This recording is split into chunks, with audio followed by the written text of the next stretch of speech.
This is a presentation of DAVideo Storytime.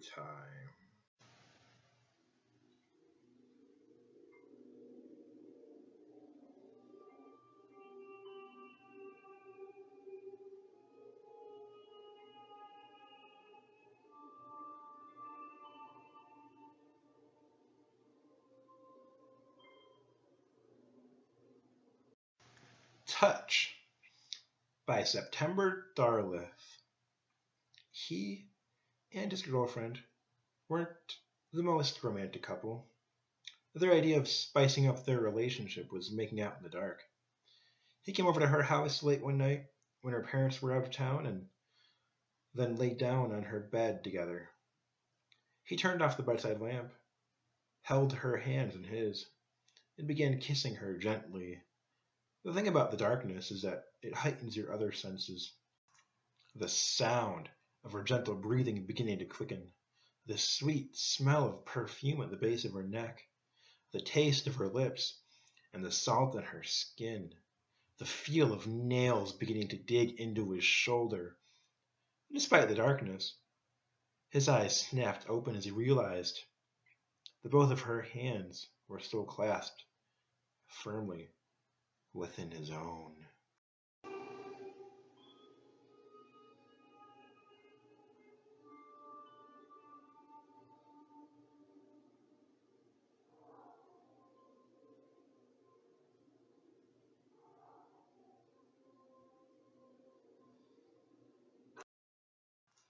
Knock Knock by Tiny Bear. I bolted upright in bed, not sure what I expected to see, but just knowing that something had startled me awake. Moonlight filtered in through the window and I shivered despite the unseasonably warm temperature. After a few moments I heard it, a soft tapping of fingers against glass. Slowly I turned my head to the window, expecting to see some horrible creature lurking there with sharp fangs and terrible claws. But there was nothing. There wasn't even wind to knock the branches against the window. Cautiously I slid out of the bed and looked out the window, feeling relieved to see there was nothing outside. Just hearing things, I murmured, coming back to the bed. I wasn't used to sleeping alone, but my partner was away on business. Surely it was just a change in the routine startling me. Moments before getting into the bed, I heard the tapping again, slightly louder this time, less hesitant. I spun around, sandy blonde curls sticking to my suddenly sweaty brow.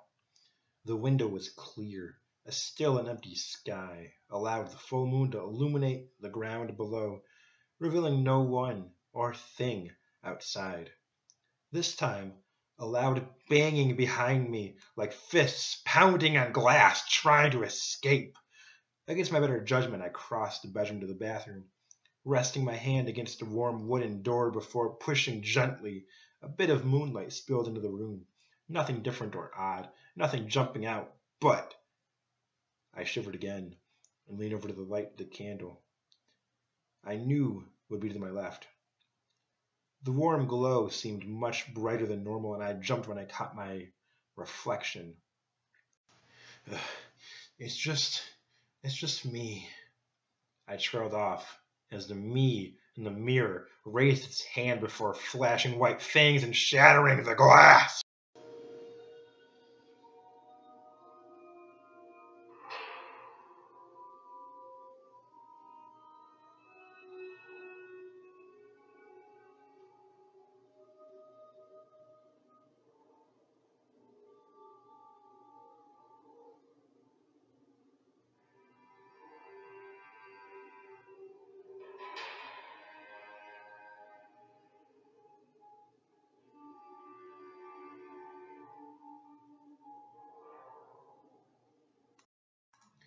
I Sat on the Bus by Isaac Cook.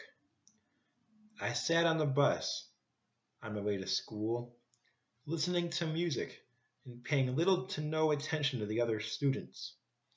At one of the stops, my mind snapped back to reality. I looked back towards the small house. Tommy's house, I thought. A hand slipped through the drapes of the window and waved to the bus driver to move on. He's sick, I thought, paying no large amount of attention to the situation. The day flew by. I watched the local news channel after school, and what I heard paralyzed me. Tommy's entire family was murdered that day by an unknown suspect. After hearing the news, I moved back to my room and quietly fell asleep. The next day, I sat on the bus. We drove past Tommy's house, and the bus driver, unaware of Tommy's family's fate, stopped at his home. As I was about to get up and explain to her what had happened, something caught my eye. A pale hand slipped through the drapes of the window and waved to the bus driver to move on. I sat on the bus, terrified.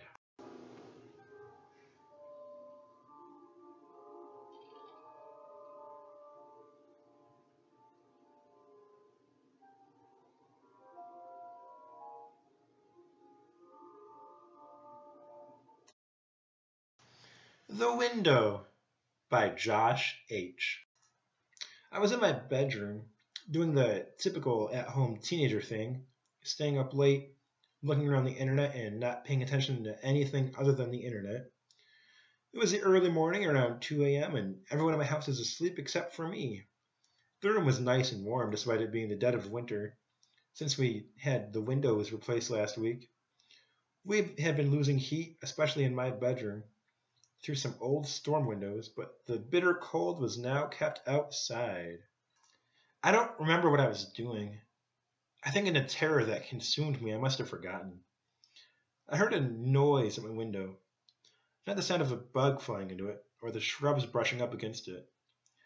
No, this is an odd noise, a thumping sound, something I had never heard before. I didn't think anything of it initially. Whether that was because I was genuinely believed it was nothing or because I don't want to find out what it was, I can't say. But I sat there for a moment and just listened to it. It was distinctly rhythmic. Thump, thump, thump. It only lasted 15 seconds or so and then stopped. I shuddered but shrugged it off, and after spending another hour or two browsing and consciously not looking towards the window, turned my computer off and fell into an uneasy but uneventful sleep. This morning, after the sun had been up for a few hours and the things that go bump in the night were doing whatever they do during the daylight hours, I walked to my window and spent a few minutes trying to replicate the sound I had heard. I tapped the window, bumped it with some soft objects, even locked and unlocked it. But I couldn't for the life of me figure out what had made that sound. Nothing I did was even close. I figured that the event had been a fluke and the day was normal until this evening. My dad arrived home from work at the usual time and decided that the house is too stuffy, so he came to my room and went to open the window. Oh, by the way, we're in Texas, so winter evenings are sometimes very comfortable, as was the case today. Never in my life before that moment have I genuinely wished so deeply to be deaf. My dad forgot to unlock the window before trying to open it. And when he pulled up, it produced the same noise I had heard just last night. My window only has handles on the inside.